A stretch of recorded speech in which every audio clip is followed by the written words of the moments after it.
he gonna be, the guy like that gonna be delivered, man. Yeah, and we got brothers like that now. We got certain brothers, they're not really prophets. In other words, the spirit is not really on them to really get out here and speak, but they love this truth. They love the Most High and His Son, and they support. If a brother needs something, they give it to him, man. If a brother need a ride, they give it to him. If a brother need a place to stay, they give it to him, man. Whatever a brother need, man, boom. So what did Yahweh Shai say, man? Yahweh Shai said, look, man, if you do that, excuse me, if you do that for any one of these, my little ones, or my brethren, you have done it unto me, man. See? And then remember the scripture when he says, give a man a cup of water in the name of a prophet, he shall in no wise receive a prophet's reward. So if you help one of the Lord's men, the Lord will deliver you and bless you just on that. But those guys are part of the elect anyway. But there's different levels, man. What you got? Right. 1 Corinthians chapter 12, verse 4. Okay. Now there are diversities of gifts, but the same Spirit. It's all the Spirit of the Most High, and it's right. But the Most High deals like that in levels, man. There are higher levels and there are lower levels. But let's check it out. The 144,000, they're not all on the same exact level. Some of them brothers are on higher levels than others. But guess what? A brother used to say this, right? A brother that's in this truth that we know for years. He used to always say this to me, man. Tall Gadite brother at the other camp. He used to always say, look, brother, I don't give a shit if I'm the last guy. Like he used to say, I don't care if I'm number 144, as long as I'm in there. Hey, well, King David. Yeah. King David said he didn't care if he was a gatekeeper in the kingdom of heaven. Yeah. Hey, I feel the same way, man. I don't give a shit about being a man.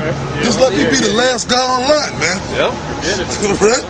I'll be the last goddamn guy online, but I'll have a smile on my face. You know what I mean? I'm going into the kickers. Guess what? That last guy online, he gonna be masters over millions. Okay? He gonna be up in that, man. You in the leadership. If you number 144, man, you up in there.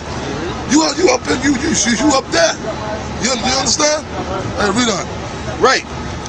So it says, now there are diversities of gifts, but the same Spirit. It's all the Spirit of the Most High. It's all righteousness, right? But it's on different levels. Read. And there are differences of administrations. That's right. Different duties that you have in this truth. Some brothers, different missions. All right. Read on. But the same Lord. And there are diversities of operations, but it is the same power which worketh all in all. But the manifestation of the Spirit is given to every man to profit withal. That's right. Meaning, no matter what you're doing, if you're doing the affairs of the school, meaning if you're the brother that collects the tithes, right? You the brother that does paperwork for the brotherhood, for the camp, whatever it is, you making signs, man. Making garments for brothers, whatever it is, man. It's all going toward the work. It's all going toward the empowerment of the Father's work. You understand? All right, read on. For to one is given by the Spirit the word of wisdom, to another the word of knowledge by the same Spirit. Some brothers are real deep in the scriptures. Some brothers just are blessed with wisdom. Like, if you have a problem, you can go to certain brothers, man. I've known many brothers like that over the years, man. Hey, the brother, the elder Tahar. Well, and some guys just got all the gifts in one. All right? You know what I mean? Yeah, some brothers is just the total package. Like that faggot, Lex Luger. He used to say he's a total package. He's a total faggot. You know, from wrestling, Lex Luger. He's a total faggot. That's what he is. Total package. You know what I mean? Read on. To another, faith by the same Spirit. Some brothers have increasingly strong faith. Hey, like I said, that brother Tahar, man, I've been around the man for years. He's the total package when it comes, because he has that wisdom. He's deep in the scriptures, man. This faith is unbelievably strong, man. You know? But the Lord got other brothers in that spirit too, man. You know? Right. To another the faith, to another faith by the same Spirit, to another the gifts of healing by the same Spirit. Healing. Meaning what? Healing in the spirit, healing your spirit. Because we don't have that physical power yet, but we're gonna have it. The ones of us we're gonna get that power. But right now, healing like what? If a brother feeling fucked up inside, a brother can heal you with the word, man. Okay?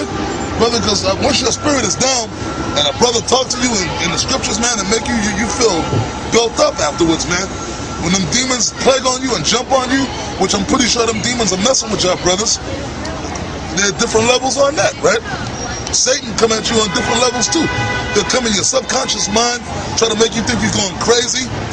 Sometimes they may jump on you physically, okay?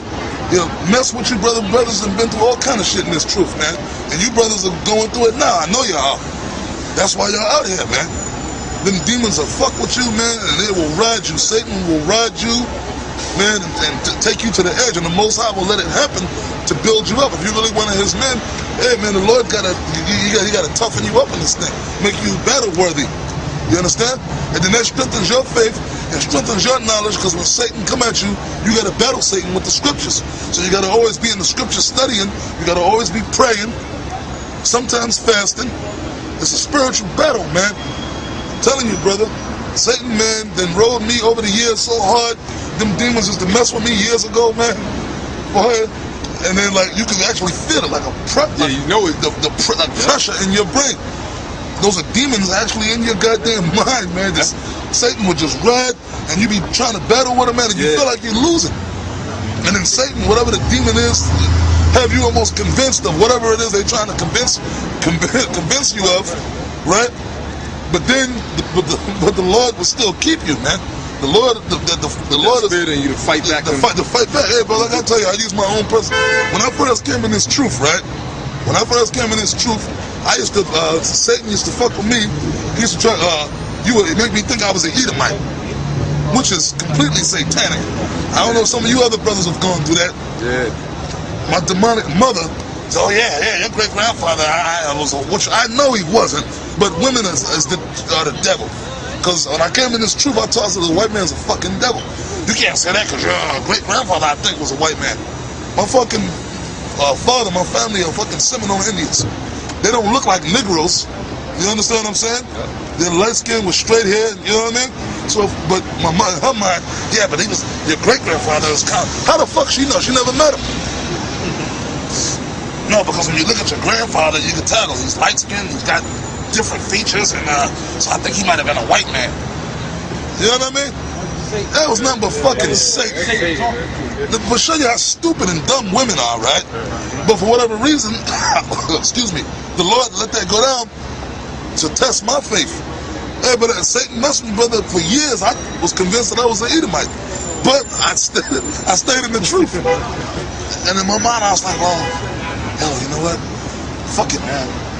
I'm an Edomite, but you know what? I'm going to still keep doing it. Hey, well, that's why the scriptures tell you in Ephesians the 6th chapter that we wrestle not against flesh and blood, but against principalities. Yeah, man. And demons, man. Too. Hey, I swear, brother, I said, you know what? I know I'm probably an Edomite, but fuck it. I'm going to just keep serving the Lord. In the end, maybe he'll change me into an Israelite. Maybe he'll make an exception in my case. Right? Which was... Exactly, brother. But that's the Lord, right? But you know what? After a point of time, them demons will fuck with you, but then eventually you defeat that demon. Hey, I have to go through that, right? I'm not to cut you. Yep. I got main thing, the brother Tahar. Now, this is years ago, back when we were still with that One West, right? I used to be in another camp, because back then, like we always tell you, brothers, years ago, back in the early 90s, you had all kind of fucking you had all kind of so-called guys in the truth. We were all in the school, One West 125th Street. That was the home base. That's when we were all together before any of the splits. And we had different niggas that was in there. When I first came in the truth, I was living out in Brooklyn. I used to be in this other nigga's camp named Yashawan, right? So that nigga, he kicked me out of his camp. So he said, report back to the school, brother. You ain't cut out for the camp right now, whatever. So I did that. And then Tahar, somehow I ended up, the brother Tahar, he always had a camp. I joined Tahar's camp, and that Edomite demon used to still messing with me. I pulled Tahar to the side one day. I said, yeah, Tahar, Satan's messing with me, man. I think I'm an Edomite. And then Tahar looked at me and said, hey, brother, you know what? Look, man, if you just keep coming to the school, if you keep coming to the school, that means you ain't an Edomite. That's what Tahar told me. He said, just keep coming to the school, brother. If you keep coming to the school, that means you ain't an Edomite.